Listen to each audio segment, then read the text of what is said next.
spot on. Okay, go for it, Kimberly. So thank you all. I know it's crazy how much we're online these days. When they told me the year 2020 would zoom by, I had no idea this is what they meant. It's been really an interesting journey. So I'm Kimberly Wiefling. I will tell you a little bit about myself. And I don't want to focus too much on PowerPoints, but I will show a few PowerPoints throughout this learning lab. So this is a workshop that I started to develop a couple of years ago for one of my clients. So I actually grew up in Pittsburgh, Pennsylvania, daughter of a welder. My brothers were welders. If I was a boy, I would have been a welder, yes. But since I was a girl, my dad wasn't going to waste money sending me to college because, hey, I was just going to get married and have kids, right? So I joined the military soon after turning 18 so I could get my GI Bill. And I was repairing instrumentation on helicopters and jets, and I learned a lot about technology. I loved science. I went to college after the military and got a bachelor's degree in physics and chemistry. And then I went to graduate school for 3 more years to study physics. So I have a master's in physics. Finally, get out of grad school, joined Hewlett-Packard, one of the best, nicest companies in the world, right? And I realized, oh my gosh, I needed human skills. I had 0 human skills. So for 10 years, 7 different engineering jobs. I never saw any jobs fail for technology reasons. It was always leadership, people, teams, organizational culture. Quit Hewlett-Packard. I live in Silicon Valley where, we're surrounded by startups. And I'm like, why am I staying here in this nice job security place, Hewlett-Packard? Let me join the startup community. So I joined 3 failed startups in 3 years. And again, I never saw any project except one fail because of technology. So finally, my eyes were opened that we need human skills. And this is where I am today, mostly working with globalizing Japanese companies who need to expand and learn how to be effective other parts of the world. Now, you might know that Japan has a flat economy, population is shrinking. So if you're a Japanese business and you want to increase your business, you've got to expand overseas. And you cannot just send Japanese people everywhere because there's not enough workers. So you have to hire crazy non-Japanese people like me and learn to work with us. And I've taught them, it's exciting. They think I'm funny. They think I'm like an Osaka comedian. And I don't have a gender in Japan. I'm not a man and I'm not a Japanese woman. So I'm kind of like an alien. So I have no problems in Japan. In the US, I'm considered hyperactive. But in Japan, I'm considered passionate. So that's a little bit about my past. And I've been traveling to Japan or elsewhere globally for the past 13 years, about every month until last February. And suddenly I'm home and virtualizing my entire business. So this feedback learning lab is focusing on one of the most difficult, challenging things that we need to do in the work environment, and that is giving and receiving feedback. So I'm going to start with a story. I want you to think about how you'd react to this. You go into work, either virtually or in person, and your manager says to you, oh, Cecilia, can you come into my office or come to the Zoom room? I want to give you some feedback. What are you thinking? Are you bracing yourself for a compliment? I'm full of fear. Probably not, right? Because we have learned, that's right, because in our experience back, and as someone mentioned in the last hour, we need at least 5 times more positive feedback than negative feedback for them to feel equal. And in some cases, I've heard that number is 11 to 1. 11 pieces of positive feedback for every 1 negative to feel equal. Who's getting 11 times more positive? Just let me see you do your reaction button. Go ahead. Give me your thumbs up or give me your heart. If you're getting 11 times more positive comments, no, Cecilia says, no, nobody is, right? the best marriages have at least 2 or 3 to 1. So this is the problem, is we don't understand the real nature of feedback. So I'd love to first have a little discussion. If we are actively involved, we'll go into breakout rooms, or if just a few people are available, we'll do it right here. We want to go to the dark side. We want to go to the dark side of your most negative experiences with feedback. So let's see. Just give me some sign if you're actively involved. Even if your video's off, I need to see something, whether or not you're participating, so I can decide whether to go into breakout rooms or stay here. Reaction buttons are in your menu. You can, oh, thank you, Russ. Appreciate it. Reaction. Yeah. These guys. So I guess it's just Marilyn, me, Yeah. Cecilia, Carol, and Russ. All right. Yeah. So I want to start a whiteboard, and I'm going to ask you to use the annotate function. What's that? So if you have never done this before, you'll look for the green. Kimberly Wiefling is sharing her screen, and there should be a little view options menu. Yeah. Click on view options and annotate. And let's have some fun together. Let's draw or write our dark side experiences of feedback, and then we'll debrief that. So you click the annotate, you can click on text, you can click on draw, and then you can draw and, kind of capture the essence of when someone says, yeah, come into my office, or let's have a meeting. I have some feedback for you. And what kind of things do people say? And what kind of things do people do that really is not so effective? Let's see. I've got a couple I'm going to add too. Oh, let's see. I love this one. You should. Should. I've been should upon. Honestly, this is the worst. Oh, yes. So then, Telling you that you're wrong. Cool. Yeah, good or bad, right or wrong, like it, don't like it, agree, disagree. That's not feedback. That is judgment. I gave you a really good example of this in a few minutes. So go ahead. Dark side of feedback. How does it make you feel? What do people say? What do you say? What do we say when we're not doing our best in this feedback situation? how do we do this? Oh, yeah, tone. How to do this? Yeah, blaming and shaming. Oh, Carol, yeah, the first 500 hours on Zoom are the hardest. So if you see the green that says Kimberly Wiefling is sharing her screen, Got it. click view options, click annotate, and then you'll see this menu bar. You have text, you have drawing. But Oh, you're bad. You didn't do what you're supposed to. why? So Carol, go ahead. Picture. I made a picture with a sad face, but it went away. I did too. Oh, there's a little bit of Zoom is having some problems lately. There's a little bit of a bug in the whiteboards, but eventually it comes back, and then we have 3 of your picture. Yeah, it's a bonus. It's like a bonus. Okay, so dark side of feedback. Can we just say them? I tried to do a text and I wrote something in it, and then Yeah, it won't show the text until you click away from the text box. There's so many exciting things. But I think now I'm not even getting the text box. We'll put it in the chat, and then we'll see it in the chat. Okay. I'm going to pull up the chat so I can see what you're writing there. So what are we? Okay. So Yeah, what's cool. the question? How do we feel? Okay. Let's see. Your question. Okay. Let's see. Good. All right. Yeah, thanks for struggling along with this. I mean, last week I was on a Zoom with about 65 people, mostly over 70 years old, mostly from Japan, who could barely understand English. So it was really hard. This is easy.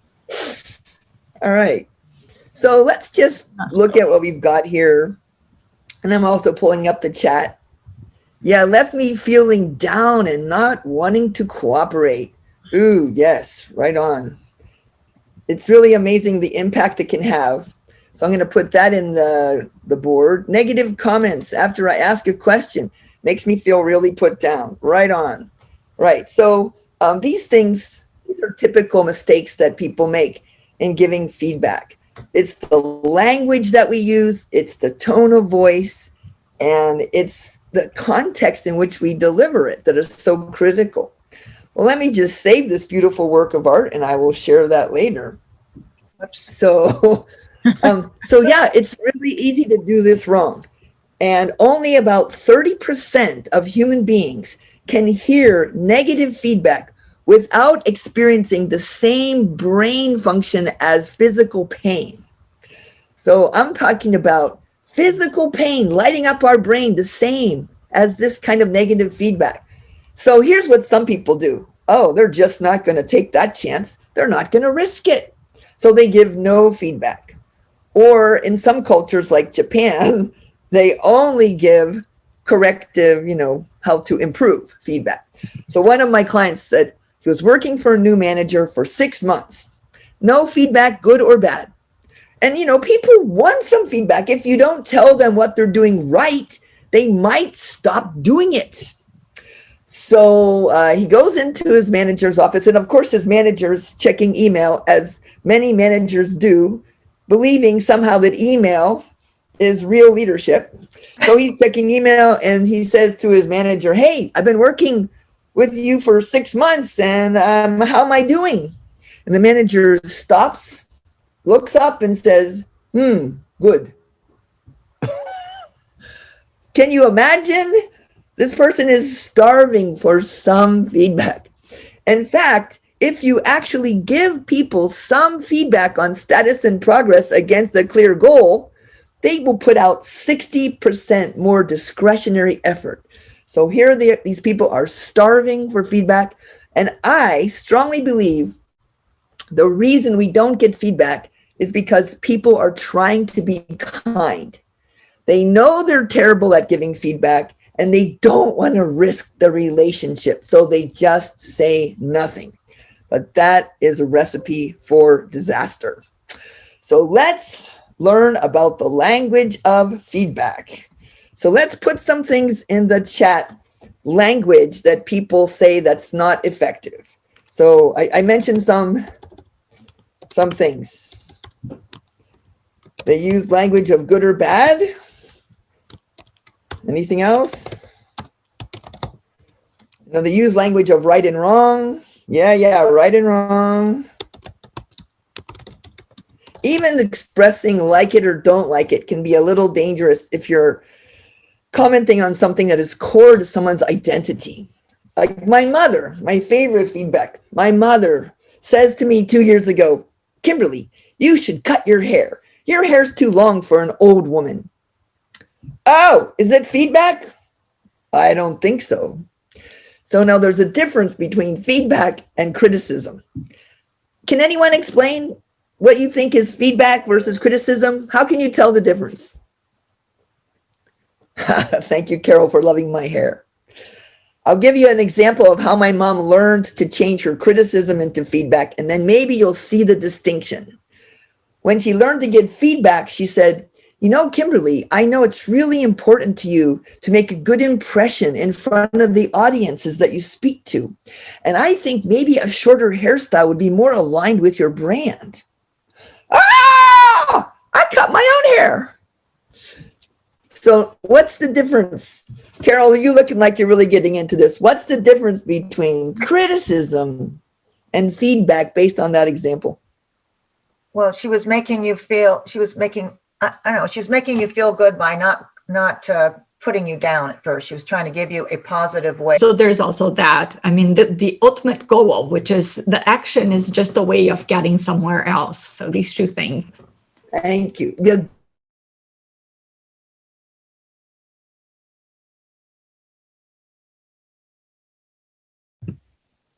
Okay, am I frozen or is everybody else frozen?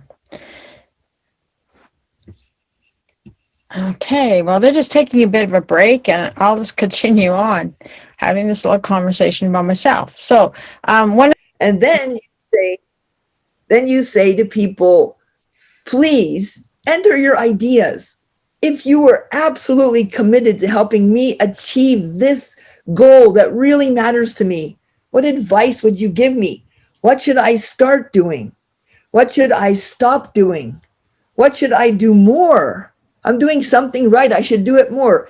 What should I do less? I'm really overdoing it. And is there anything I'm doing right that I should continue doing?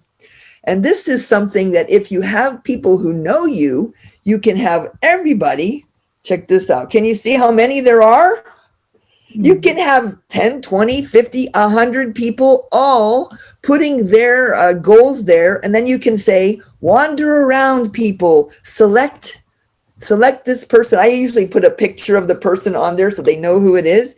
Go ahead and offer your feedback. And you can do this anonymously. And then at the end, what you get is a treasure chest of ideas and advice from people who are committed to helping you. Tell people and hear from them is that that they're reading what I'm posting and that they are finding value in that, and that is having a positive impact on them, and that they want to follow me and just stay connected through my blog. Is that clear? Wonderful. Is that all put on the goal? Is that all? Yep. So I'm going to show you right now. I'm going to show you right now that we have Cecilia has a clear, specific, measurable, actionable goal. So there she is, smiling, happy. It's the end of 2021. She's writing more. She started her blog. She's got 10 or more posts. I always say or more, because if you say to the universe 10, you'll get exactly 10, right? And people are reading her blog. They're getting real value and they want to follow her and stay connected. Now, we can do this several ways. If you're a skilled person, skilled in using Google Slides, you can join me there directly. I'm going to just show this here in the chat, and you can help directly enter your ideas. I don't know how to use Google Slides. I have not received the link yet. Yeah, I'm waiting for that. Just a second here. All right, so you can see this. If you go there, you'll be able to go directly to this link. But otherwise, just shout it out. If you were absolutely committed to helping Cecilia achieve these goals, what advice would you give her? Using the language of feedback, which is, you should start doing this, stop doing that, do more of this, do less, continue. And she's asking, by the way, so we have permission. Okay, I will say, because I blog all the time, I have 2 blogs I write. So my writing day is Monday. So you might want to find a day that that you're going to just do writing. Those are your blog days. Ooh, all right. I mean, you know what? Find a writing day. So you know what? Here's the thing about feedback. If you get feedback, it's kind of like a gift. People say, oh, feedback is a gift. But what if you get a gift from your grandmother? The ugliest sweater you ever saw in your life. Ooh, and you open the gift. And what do you say? Thank you. Thank you. Okay, you don't have to wear it. So when you get the gift of feedback, you say, thank you. And you can always put that sweater in the closet and never touch it again. But if you don't say thank you, you might not get another gift. So it's really important how you respond. So find a writing day. Another thing, any other ideas, what she could start doing, stop doing, do more, do less, continue. And Cecilia, you I have lots of ideas, but I don't want to hoard the conversation. So let's have Cecilia say, Cecilia, what do you think you have some ideas? What do you think you need support in? Yeah. Say that again, Marilyn. I lost you. I just said, what is it that you need support in? I need support in someone to review my writing. Okay. And actually a question that I had, I mean, having a writing day, I love the idea. Do you have what would be your recommendation on how long I should spend writing? Because I can get lost in that and then things get messy. Oh. Well, there's a lot of variables. Some people think it should be 1,500 words. I always think it has to be at least 600. Okay, so find a writing day and then 600 words that Yeah. day. And- I'm going to and- write that down. And the other one, I would say, you say 10 or more posts by the end of 21. That's only one, not even one a month. And I will offer this, Cecilia. I have 2 websites where I have blogs, and they're so well connected from a search engine standpoint that people sometimes pay my administrative fees to post their blogs there. If they're good for my target audience, I do it. I'll post for free, either scrappywomen.biz or wiefling.com, depending on your audience. And we'll get you a lot of viz and search engine link love. Yeah. Oh, thank you. Do you have that written down there? Yeah, I will put that in the chat. Yeah. You could also, because you have, this is my judgment, the goal is low, but it's still a great goal. You could also just do guest posting for that. Yeah. You know, like be on So- Kimberly's, or you can send me your stuff and I can post it, you know. So you could do that too. So this Another is just a question- little example. Go ahead. Another question to ask, is it the actual writing that is the challenge, or is it the time that it takes to sit down and write? It's creating a habit. That's the challenge, I Yeah. think. I mean, I'm hoping things, I'll have to work through my struggles as I get into the habit. But since I don't have a habit yet, then I don't even have the struggle. One thing that has helped me in the past is recording when I feel inspired, and then taking that recording, and you can actually transcript that and then use that as a foundation for an article or a post. Beautiful. I love that, Russ. Because I got so many ideas when I meditate in the morning, and then I go about my day and then get lost. So I can definitely, take a few minutes to record. Thank you. So now just notice, now this is called a feedback starfish exercise with the goal at the center and Cecilia saying, hey, please help me. I need your help specifically about a very specific goal she has. And notice how quickly we're able to get wonderful ideas. And if you have a group of people that you know and trust, and you open to them to receive their feedback, you will be amazed at how many great ideas. And a lot of times those people will have had those ideas for you all along, but they hesitate to offer them to you because, hey, you didn't ask and they value your relationship. Now, I have done this exercise for CEOs of companies.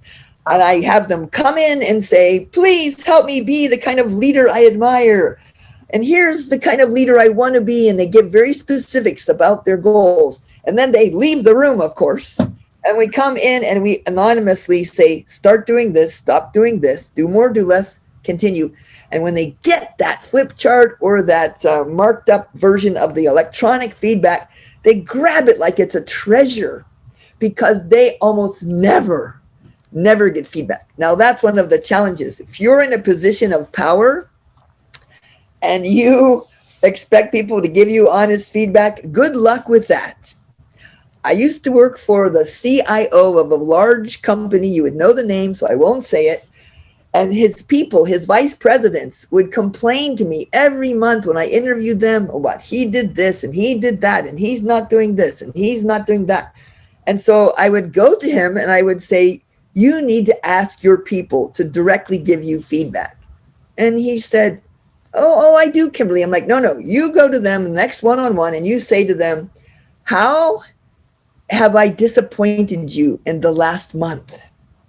So he goes, Kimberly, I went to each of my people one by one.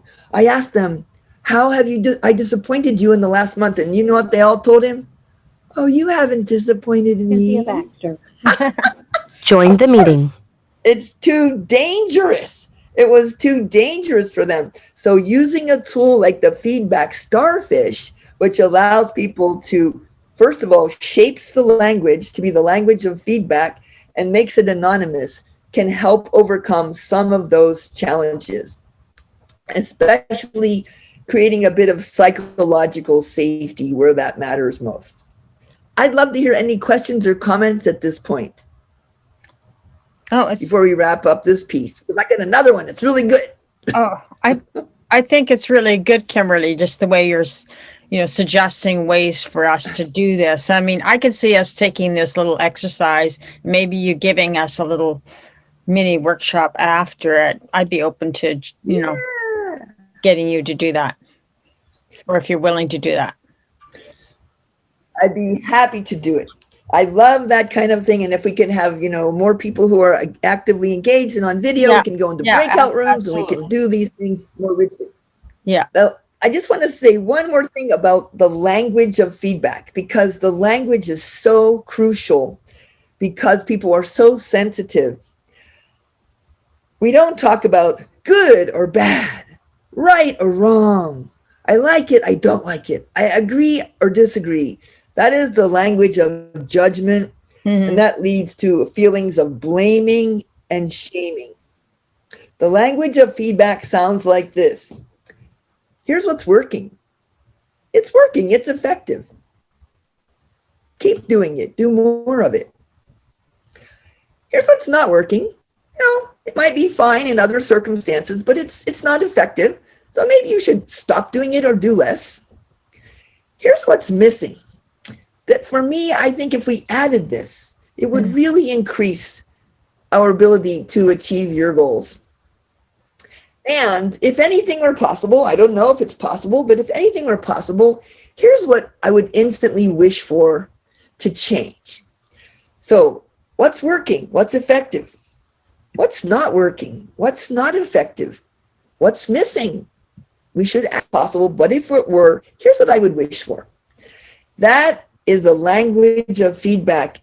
Now, how does that feel compared to bad, wrong, don't like it, disagree?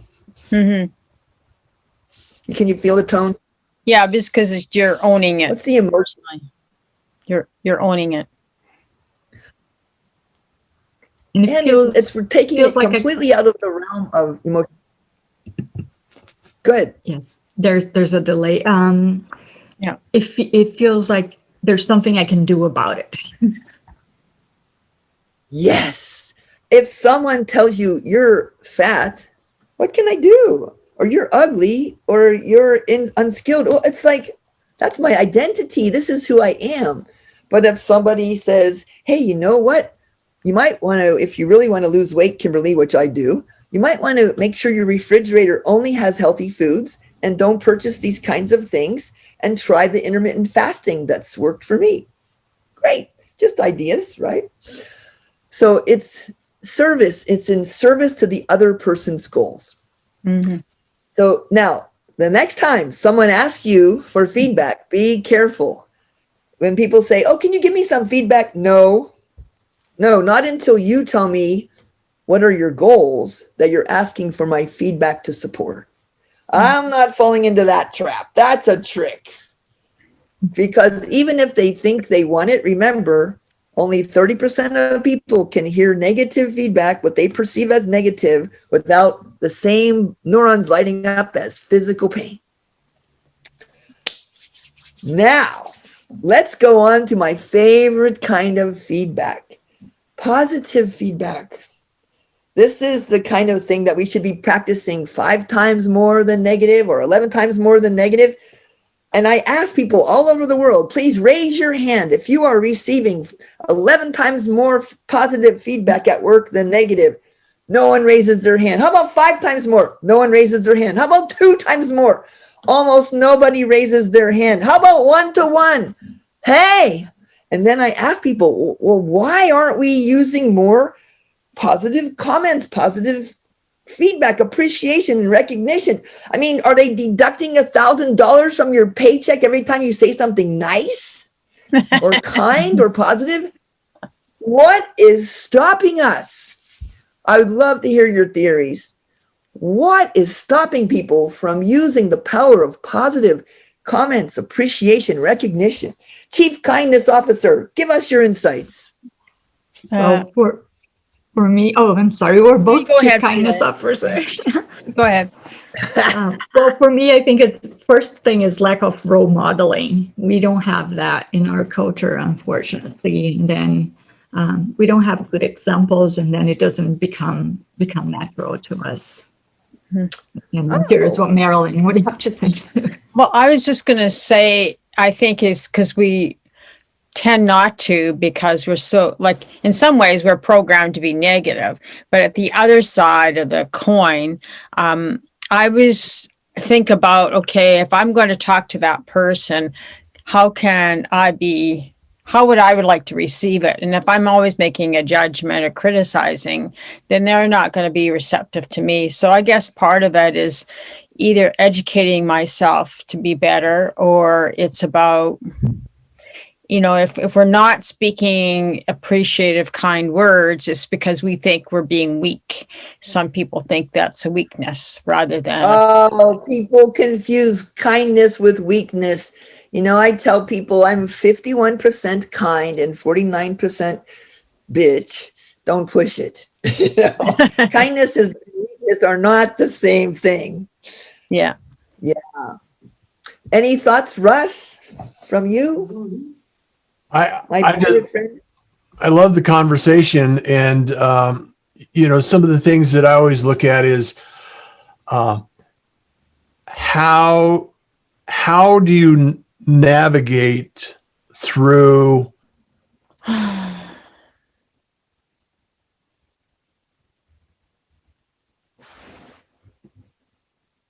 Sorry, I'm having problems with my Wi-Fi.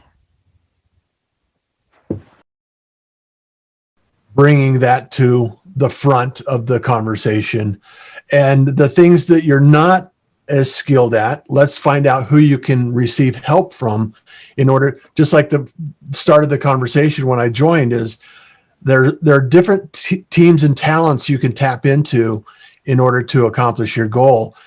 And rather than looking at what you can do by yourself, you have to really open it up and decide, how can you actually find other people with the talents that you lack, and then bring them to the table to encourage others to succeed. So that's right. Yeah, in many things in life and in business, we are playing a game only a team can win. And imagine you have a baseball team and you have 9 people who are great at being a catcher. You're never going to win. You need differently gifted people. So we really need to bring together a team of differently gifted people and appreciate what they bring to the table. Now, sometimes different feels wrong. Let's just try it. Just cross your arms with me. Cross your arms and then look down at your arms and cross them the other way. I know some of you are struggling to even do that. So you cross them the other way. How's it feel to cross your arms the other way? Awkward. How's it feel? It's awkward, isn't it? So when something is different, it can feel awkward or uncomfortable. That doesn't mean it's wrong. Okay, so we have to get ready to say different. Oh, it's just different. So I call these people differently gifted. I'm going to switch to my last topic, which is benefits of appreciation and how to do really powerful, positive appreciation that transforms. Now, I'm all about businesses increasing effectiveness. Employee engagement rose 24% in areas where leaders provided optimal recognition and appreciation. 24%. Can you imagine a cheaper way to get higher employee engagement than to just appreciate people effectively? And employee engagement is connected to revenues, profit, cost reduction, safety, customer delight, employee turnover. This is cheap, people. This is a cheap way to increase your business success. Customer complaints fell 38%. Theft decreased. Accidents decreased. Amazing. Let me show you the most powerful breakthrough in influencing through appreciation I've come across in my entire life. There's a book called Extraordinary Influence. I think it came out about a year or two ago. And there's a summary that you can purchase on Soundview Executive Book Summaries. And it's about how to bring out